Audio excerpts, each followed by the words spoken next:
Assalamualaikum warahmatullahi wabarakatuh. Di video kali ini seperti biasa, aku akan menjelaskan kembali materi yang udah teman-teman aku jelaskan di kelas. Nah, di video ini berbasis non-digital, teman aku mengambil submateri tentang Khulafa Ur-Rasyidin pada mata pelajaran Sejarah Kebudayaan Islam atau SKI.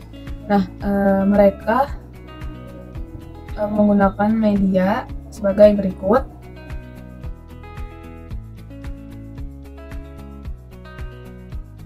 Di medianya kan itu ada info-info tentang keempat Khulafaur Rasyidin. Nah, untuk evaluasinya mereka menggunakan jadi dibagikan kertas itu berisikan pertanyaan.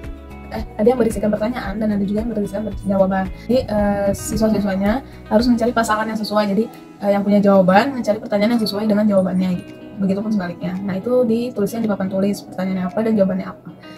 Nah, untuk kriteria medianya sendiri itu merujuk pada aspek kognitif karena ini berhubungan dengan sejarah yang berhubungan juga dengan penghafalan. Lalu untuk materinya ini untuk jenjang SMP kelas 7 atau juga bisa ada nanti kembali lagi materi ini dibahas sebagai penguatan dan memperdalam di SMA kelas 10 MA atau MTS.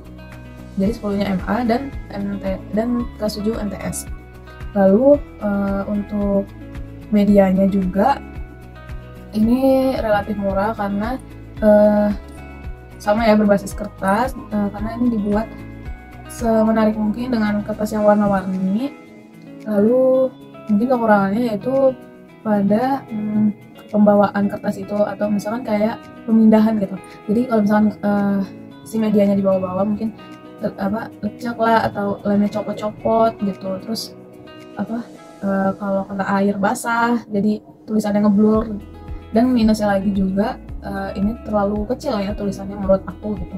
Jadi gurunya harus effort buat keliling-keliling kelas untuk ngasih tahu ini loh medianya, ini loh medianya, biar muridnya paling belakang paling pojok tuh bisa terlihat, atau kebaikannya anaknya harus nyamperin medianya gitu.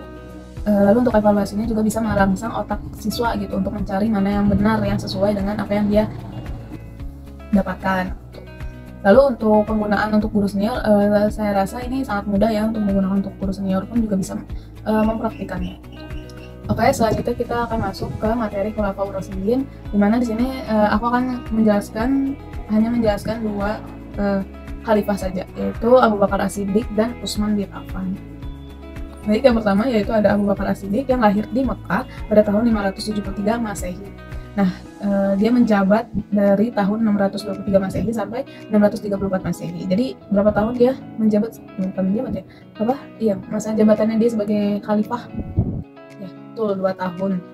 Nah, Abu Bakar As-Siddiq wafat pada tahun 634 Masehi dan sempat mengalami sakit selama 15 hari.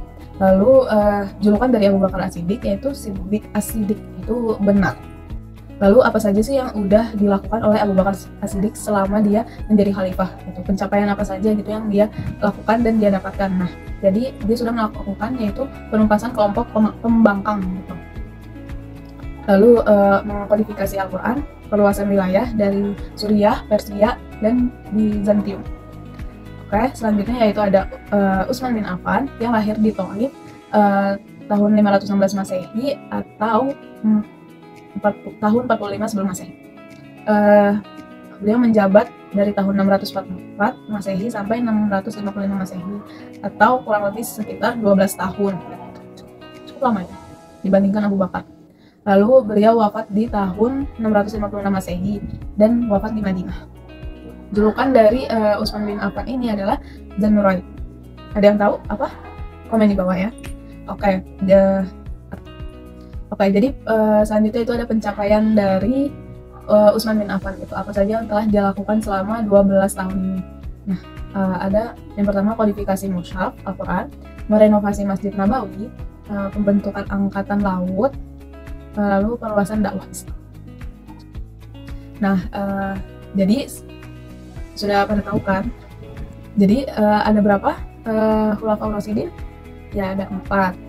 Ada Abu Bakar As-Siddiq, Umar bin Khattab, Utsman bin Affan, Ali bin Abi Thalib. Oke, setelah menonton video ini, aku harap kalian bisa lebih memperdalam lagi info-info atau pengetahuan tentang khulafaur rasyidin gitu.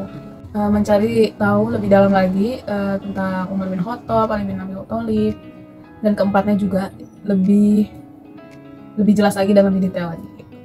Oke, kurang lebihnya mohon maaf. Wassalamualaikum warahmatullahi wabarakatuh.